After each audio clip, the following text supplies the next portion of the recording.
दुनिया में एक जगह है जो जितनी खूबसूरत है उससे कहीं ज्यादा खतरनाक। अमेज़न रेन फॉरेस्ट लगभग 55 लाख वर्ग किलोमीटर में फैला वो हरा महासागर जो पूरी पृथ्वी की 30% ऑक्सीजन बनाता है। इसे दुनिया का फेफड़ा भी कहा जाता है, लेकिन इसके अंदर जो सांसें चलती हैं वो हमेशा जिंदगी की नहीं होती। हर कदम पर मौत दबे पांव चलती है, हर पत्ते के पीछे एक शिकारी, हर आवाज में एक चेतावनी। ये सिर्फ पेड़ों, रंग बिरंगे पक्षियों और दुर्लभ जानवरों का घर नहीं, ये घर है 3500 से भी ज्यादा छिपे, अज्ञात और जानलेवा जीवों का घर है। ग्रीन एनाकोंडा जो 30 फीट लंबा हो सकता है और इंसान को जिंदा निगल सकता है। जगुआर जो अपने शिकार की खोपड़ी एक ही वार में तोड़ देता है। पॉइजन डार्ट फ्रॉग जिसकी चमड़ी का जड़ 10 इंसानों को मार सकता है। बुलेट एंट्स जिनका डंक ऐसा लगता है जैसे अंग जलते हुए कट रहे हो। और यह खतरनाकियां सिर्फ जानवर नहीं, यहाँ पेड़ भी इंसानों को निगल सकते हैं। लेकिन इन सबसे ऊपर इस जंगल में सबसे खतरनाक है इसके रहस्य, ऐसे रहस्य जो विज्ञान भी नहीं समझ सका और जो जानने की कोशिश करता है वो अक्सर लौटकर नहीं आता। साल 2023 ब्राजील के अमेज़ोनास राज्य की सीमा के पास एक सर्च टीम अमेज़न के गहरे जंगल में गई। पुराने एंथ्रोपोलॉजिकल शोध को ट्रैक करने की कोशिश थी। टीम में 5 लोग थे, एक्सपर्ट्स, जीपीएस, सैटेलाइट कनेक्शन, हर सुविधा थी। फिर कुछ दिन बाद उनका संपर्क टूट गया। 92 घंटे बाद रेस्क्यू टीम भेजी गई, लेकिन 5 में से सिर्फ एक आदमी वापस लौटा। बदहवास, कीचड़ से सना, शरीर पर खून के धब्बे, आंखों में खालीपन और डर का अजीब सा मेल। उसने सिर्फ एक ही वाक्य बार बार दोहराया, जंगल जिंदा है, वो हमें देख रहा था। उसके बाद 3 महीने तक वह मानसिक अस्पताल में भर्ती रहा। कहानी अधूरी थी, लेकिन उसका डर बिल्कुल सच्चा। यह कोई अकेली घटना नहीं, ऐसे सैकड़ों डॉक्यूमेंटेड और अनडॉक्यूमेंटेड केस हैं। आज हम आपको ले चलेंगे अमेज़न के उन्हीं खतरनाक, डरावने और रहस्यमय हिस्सों में जहां हर पत्ता, हर छाया, हर कदम किसी राज से भरा है। 5 डार्क सीक्रेट्स जो आपके रोंगटे खड़े कर देंगे। नंबर 1, द लॉस्ट ट्राइब, वो जो इंसानों से नफरत करते हैं। अमेज़न के वह हिस्से जहां आज तक सैटेलाइट इमेजेस तक क्लियर नहीं है, वहां आज भी कुछ अनकंटैक्टेड ट्राइब्स रहती हैं। जनजातियां जिन्होंने कभी बाहरी दुनिया को देखा तक नहीं। साल 1996 एक डॉक्यूमेंट्री क्रू ने तय किया कि वह इन ट्राइब्स को फिल्माएंगे। 6 लोग, 2 कैमरामैन, 1 एंथ्रोपोलॉजिस्ट, 1 ट्रांसलेटर और 2 जंगल गाइड्स। शुरुआत में सब ठीक चला।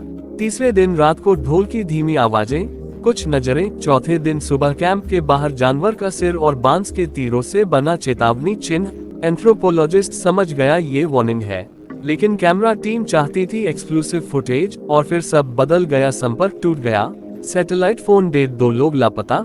5वें दिन सिर्फ एक आदमी बाहर भागता हुआ मिला, कैमरामैन डेनियल रोचा। उसकी हालत देखकर डॉक्टर भी कांप गए और जब वह बोला सिर्फ यही कहा, हम गलत जगह पर थे।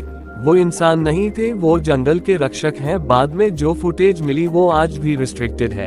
ब्लरी क्लिप्स, लंबे बालों वाले चेहरे पर रंग लगाए हुए अजीब लोग, उनकी आंखों में गुस्सा और चेतावनी। ये ट्राइब शायद फ्लेचियर्स थी, एरो पीपल, उनका धर्म है जंगल की रक्षा। नंबर 2, द कर्ड लेक, लागोमल्टो, एक झील जिसे लोग आज भी उसके नाम से नहीं बुलाते। शांत, सुंदर लेकिन खतरनाक। 1937 एक अमेरिकन माइनिंग कंपनी को जानकारी मिली कि झील के नीचे बहुमूल्य धातु हो सकते हैं। ड्रिलिंग शुरू हुई। तीसरे दिन झील में बुलबुले उठने लगे। 5वें दिन झील से आने लगी फुसफुसाहटें, लोगों को नींद में डरावने सपने। 6वें दिन पूरा कैंप गायब, बस एक आदमी मिला, नेकेड, कांपता हुआ। उसने कहा, झील मुझसे बात कर रही थी, वो मुझे बुला रही थी। वैज्ञानिक कहते हैं मीथेन और सल्फर गैसें थी, लेकिन लोकल्स मानते हैं यह आत्माओं का द्वार है। जो खुदाई करेगा वह खुद ही खो जाएगा। नंबर 3, द मांस खाने वाले पेड़, शैतानी वृक्ष। 10,978 एक बोटेनिकल एक्सपेडिशन के दौरान टीम का एक सदस्य गायब हो गया। मिला तो एक पेड़ की जड़ों में लिपटा हुआ, चेहरा गल चुका, शरीर पर चिपचिपी जड़ें और आंखें खुली हुई।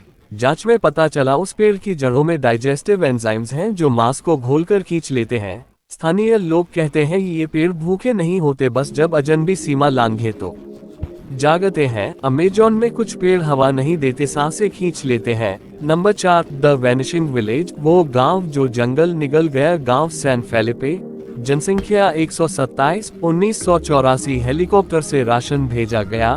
पायलट ने रेडियो किया, गांव नहीं दिख रहा, नीचे उतरे सब गायब। 3 हफ्ते की खोज, फिर मिला एक खंडहर। दीवार पर खून से लिखा, हमने कुछ तोड़ दिया, अब जंगल हमें तोड़ देगा। आज सैन फेलिपे का कोई नामोनिशान नहीं, सैटेलाइट इमेज में सिर्फ हरियाली है। Number 5, the forest of whispers, वो जंगल जो फुसफुसाता है। वॉस्प द स्वॉजेस, एक ऐसा जंगल जो बात करता है। 2011 फोटोग्राफर सोफिया मोरालेस लापता हो गई। मिला उसका कैमरा, आखिरी फुटेज में वह कहती है, अब वह मुझे समझते हैं, वो मुझे घर बुला रहे हैं। वैज्ञानिक कहते हैं ये सोनिक वाइब्रेशंस हो सकती हैं, लेकिन ट्राइबल्स मानते हैं वो आत्मा है जो अकेले इंसानों को बुला लेती है। सोफिया कभी नहीं मिली, लेकिन कई मानते हैं अब वह जंगल का हिस्सा बन चुकी है। अमेज़न सिर्फ जंगल नहीं, यह एक जिंदा जीव है जो सोचता है, देखता है और याद रखता है। अगर आपको ये कहानी पसंद आई तो वीडियो को लाइक कीजिए।